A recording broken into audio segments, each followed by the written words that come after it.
Hi guys, Nurse Kopi here. Welcome back to my channel. If you're new, back in 2023, I was diagnosed with ovarian cancer. My channel is mainly dedicated to speaking about ovarian cancer. So for those of you that are new, welcome. Thank you for joining us today. And please hit the like button, subscribe, and most importantly, please share this video with somebody out there because you never know who it could help. So today, what I would like to briefly discuss is the three things, as you might have noticed in the title of this video, the three things that I did during my chemotherapy. Now, this in no way is medical advice. This is just three little simple things that I did almost daily while I was receiving my chemotherapy treatment that I truly believe made a difference in how I felt during chemo, how I recovered, how my blood work results were affected. And they're basically three things that anybody can do. You don't need to be rich. You don't need to have some, I don't know. I can't find the word right now, but three things that anybody can do. So to dive right in,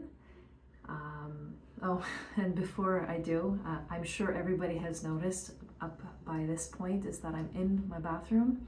I know it's not the best filming studio location, but I had planned on filming this video. It was a beautiful day out today here. I had planned on filming outside in the sun, but I was busy making another video and then had to go to Costco, and the day escapes you. So you might be thinking, well, is this really the nicest place in your place to film? And probably not, but there's a plant in the background, and it's it'll just have to do for today. So maybe I should just keep a small part of this channel to Quippy Films in another weird location. Anyways, I'm going off on a tangent. Back on track. So the first thing that you should do during chemo, and it's not rocket science, it's simple, is you have to stay hydrated, okay?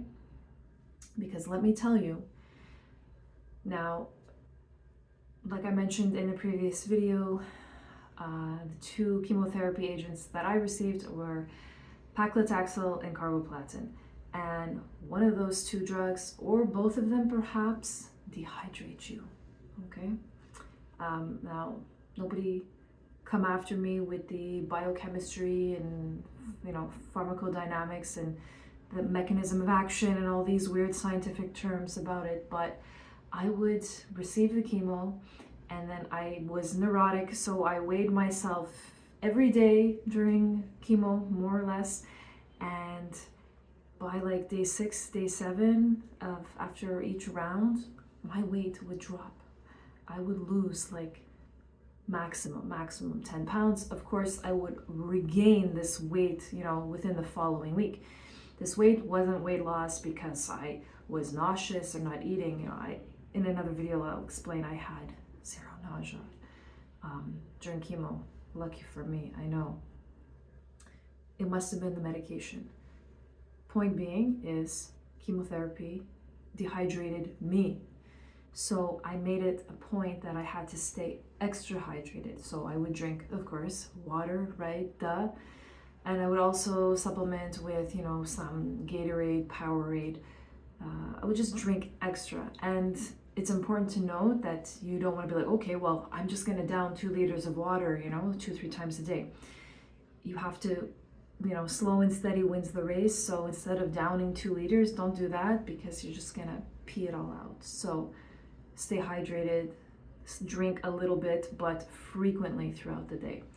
So that's the first thing, right? You just got to stay hydrated. You'll feel better mentally. You'll have more energy. You won't be as lethargic, etc. Number 2, another simple, like, duh, we know, like, these are not like, wonderful, like, I'm not coming up with new smart ideas to get through chemo. But number 2 is you got to move. So even if it's 5 minutes every day during chemo.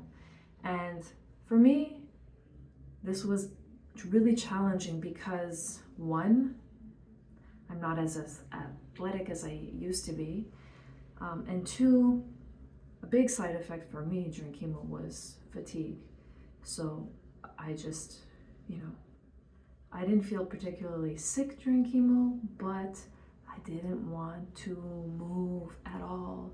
Put me on the couch and leave me there for 7 days with all of my favorite movies and sitcoms and etc. And just give me some food, give me my phone so that I can Uber, whatever.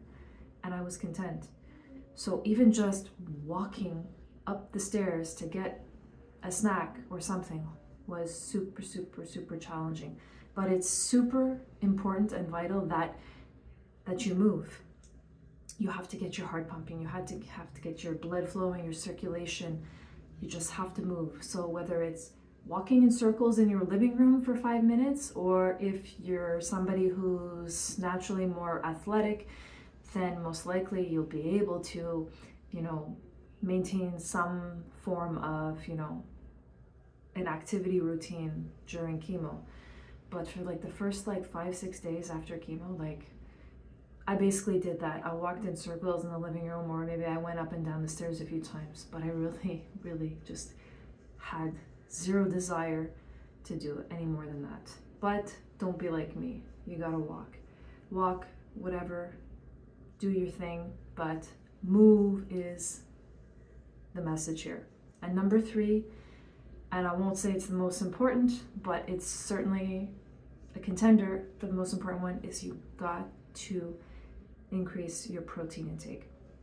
Doesn't matter if you're vegan, if you're omnivore, carnivore, herbivore, plantivore, whatevervore, okay? You need to increase your protein intake.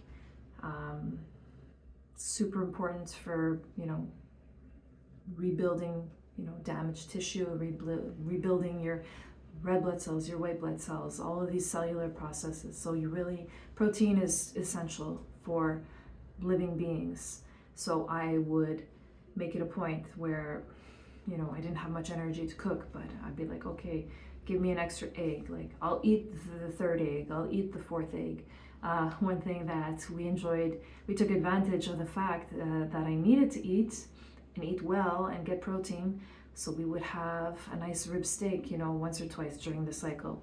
And I could tell, like, because obviously I was anemic at certain points during the recovery phase. So when I was having the rib steak, and vegans, please don't come attack me, but I would truly enjoy that steak. And it's not something I would do normally. I would like pick it up and really dig my teeth into it.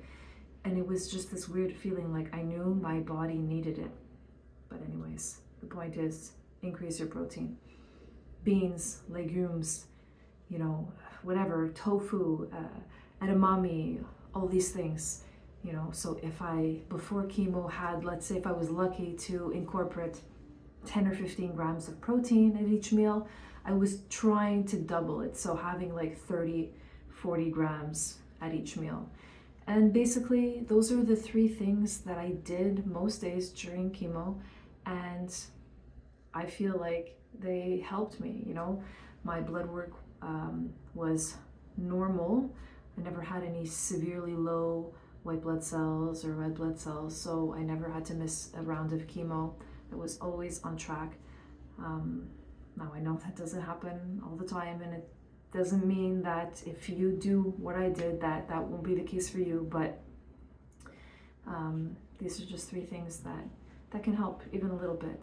So that's all I really wanted to talk to you about today, the 3 things that I did during chemo. So if any of you have been newly diagnosed with ovarian cancer or any cancer really, and you're about to embark on your chemotherapy journey, my heart is with you, and try these 3 things. Anyways, if anybody has anything to say, or you want to comment down below, maybe there's a 4th trick, a 5th trick, a 6th trick, there probably is. Please share, all right? Till the next time, bye.